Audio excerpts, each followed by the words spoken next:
அனைவருக்கும் வணக்கம். நாம் இந்த வீடியோவில் 6th to 12th ஒரு அஃபிஷியல் டைம் டேபிள் தான் பார்க்க போகிறோம். அதாவது காலாண்டு, அரையாண்டு, மிட் டேர்ம் எக்ஸாம்ஸு இதெல்லாமே எந்தெந்த மந்த்து ஸ்டார்ட் ஆகுது, எப்போ முடியுது அப்படிங்கிறத பற்றி டீட்டெயில்டாக கொடுத்துருக்காங்க. சென்னை மாவட்டத்தில் ஃபஸ்ட்டு வந்து கொடுத்துருக்காங்க. மோஸ்ட்லி இதை ஃபாலோ பண்ணி எல்லா டிஸ்ட்ரிக்ட்லேயும் வந்து நடக்கலாம்.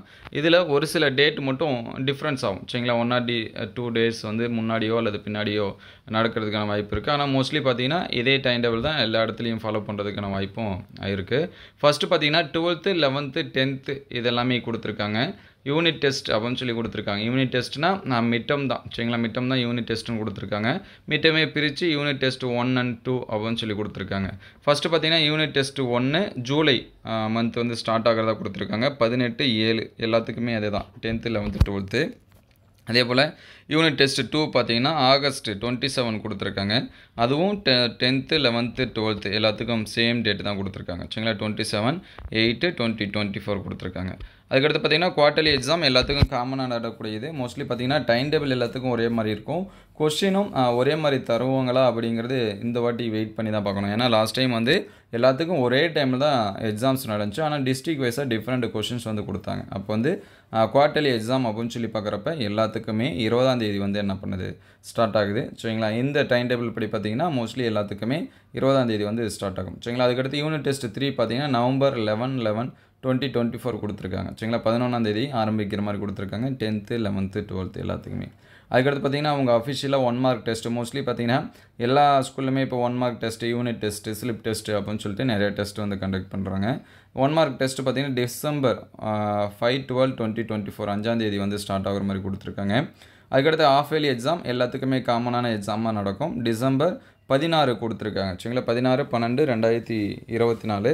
அப்போ வந்து ஹாஃப் இயர்லி எக்ஸாம்ஸ் பார்த்தீங்கன்னா மோஸ்ட்லி எல்லாத்துக்கும் காமனாக நடக்கிறதுக்கான வாய்ப்பு இருக்குது சரிங்களா. ஹாஃப் இயர்லி அந்த குவார்ட்டர்லி எல்லாமே என்ன பண்ணும் அப்படின்னா எல்லாத்துக்குமே காமனாக தான் நடக்கும் சரிங்களா. அதனால் ஹாஃப் இயர்லி ஸ்டார்ட் ஆகுது பார்த்தீங்கன்னா 16/12. அதே போல் குவார்ட்டர்லி ஸ்டார்ட் ஆகுது பார்த்திங்கன்னா 20 சரிங்களா. அதனால் இதுக்கேற்ற மாதிரி உங்களை ப்ரிப்பரேஷன் வந்து ஸ்டார்ட் பண்ணிங்க.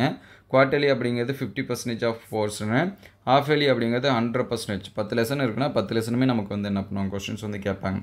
ரிவிஷன் அப்படிங்கிறது ஒரு சில டிஸ்ட்ரிக்டில் ஃபுல் டெஸ்ட்டாக நடக்கும். அப்படி இல்லைனா 50% போர்ஷனாக பிரித்து கூட வைப்பாங்க. ரிவிஷன் 1, 2, 3 3 ரிவிஷன் வந்து கொடுத்துருக்காங்க. இது பார்த்திங்கன்னா ஜனவரி அண்டு பிப்ரவரியில் கொடுத்துருக்காங்க சரிங்களா. 6ஆம் தேதி வந்து பார்த்திங்க அப்படின்னா 12th கொடுத்துருக்காங்க. அதுக்கடுத்து 29ஆம் தேதி பார்த்திங்கன்னா 11th, 10th பார்த்திங்கன்னா மறுபடியும் 6ஆம் தேதி வந்து என்ன பண்ணியிருக்காங்க கொடுத்துருக்காங்க சரிங்களா. அதுக்கடுத்து ரிவிஷன் 2 பார்த்தீங்கன்னா 12th வந்து 29ஆம் தேதி 1/2025 கொடுத்துருக்காங்க. 11th வந்து சொல்லலை. அதுக்கடுத்து 10th பார்த்தீங்கன்னா 29/1/2025. ரிவிஷன் 3 பார்த்தீங்கன்னா மார்ச் டைம் டேபிள் வந்து கொடுத்துருக்காங்க. ஏன்னா நமக்கு பப்ளிக் எக்ஸாமுக்கான டைம் டேபிள் வந்து எப்பயுமே ஸ்கூல் ஓப்பன் ஆகிறப்பே சொல்லிடுவாங்க. இந்த டைம் இன்னும் சொல்லலை. அதாவது பப்ளிக் எக்ஸாமுக்கான டைம் டேபிள் அது கொடுத்தாங்கன்னா அதுவும் அப்டேட் பண்ணுறாங்க. அதுக்கடுத்து பார்த்தீங்கன்னா 6th to 9th வந்து தனியாக கொடுத்துருக்காங்க. ஃபஸ்ட்டு மிட் டேர்ம் எக்ஸாம் பார்த்தீங்கன்னா ஆகஸ்ட்டு 5 to 9 வரைக்கும் கொடுத்துருக்காங்க சரிங்களா. 5ஆம் தேதியிலேருந்து 9ஆம் தேதி வரைக்கும். அதுக்கடுத்து குவார்ட்டர்லி எக்ஸாம் பார்த்தீங்கன்னா எப்பயுமே ஸ்டார்ட் ஆகுது 20லேருந்து 28ஆம் தேதி வரைக்கும் பார்த்தீங்கன்னா கொடுத்துருக்காங்க.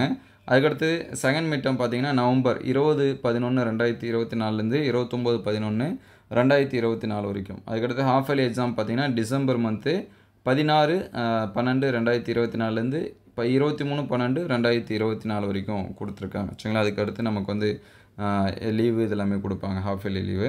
அதுக்கடுத்து தேர்ட் மிட் டேர்ம் அப்படின்னு சொல்லி பார்க்குறப்ப 3/3/2025 7/3/2025 வரைக்கும். ஆனுவல் எக்ஸாம் அப்படின்னு சொல்லி பார்க்குறப்போ 9/4/2025 17/4/2025 வரைக்கும் நடக்கிறதா கொடுத்துருக்காங்க. இது எல்லாமே அஃபிஷியல் டைம் டேபிள் தான். மோஸ்ட்லி இதை ஃபாலோ பண்ணி எல்லா டிஸ்ட்ரிக்ட்லையும் நடக்கிறதுக்கான வாய்ப்பு 99% இருக்குது. 1 or 2 days மட்டும் கொஞ்சம் டிஃப்ரெண்ட் ஆகும். ஆனால் காலாண்டு, அரையாண்டு அப்படிங்கிறது கவர்மெண்ட்டே அஃபிஷியலாக கொடுத்துருக்கிறது நமக்கு வந்து அகடமிக் காலண்டரில் கொடுத்துருக்காங்க. அதை பேஸ் பண்ணி எல்லாத்துக்கும் சேம் டைமில் தான். ஏன்னா காலாண்டு, அரையாண்டு லீவு எல்லாத்துக்குமே சேமாக தான் லீவ் விடுவாங்க. சேமாக தான் ஸ்கூல் ரீஓப்பனிங் இதெல்லாமே நடக்கும். அதனால் உங்களோட ப்ரிப்பரேஷன் இதுக்கேற்ற மாதிரி அதிகப்படுத்திங்க. நம்ம already 11th and 12th public எக்ஸாம்ஸ்க்கு இம்பார்ட்டன்ட் கொஷின், சாப்டர் வைஸாக இம்பார்ட்டன்ட் கொஷின்ஸ் எல்லாமே அப்லோட் பண்ணியிருக்கோம். மிட் டேர்முக்கு இது எல்லாமே பிளேலிஸ்ட் இருக்குது. பிளேலிஸ்ட்டோட லிங்க் நான் டிஸ்கிரிப்ஷனில் தரேன். நீங்கள் வந்து செக் பண்ணி பார்த்துக்கலாம். இந்த வீடியோ உங்களுக்கு பயனுள்ளதாக இருந்துச்சு அப்படின்னா உங்கள் நண்பர்களுக்கு ஷேர் பண்ணுங்கள். இந்த மாதிரி வீடியோ தொடர்ந்து வரணும் அப்படின்னா நம்ம சேனல் லைக் அண்ட் சப்ஸ்கிரைப் பண்ணுங்கள். உங்களுக்கு ஏதாவது டவுட்டு இருந்துச்சு அப்படின்னா அதை கமெண்ட் பண்ணுங்கள். தேங்க்யூ ஃபார் வாட்சிங்.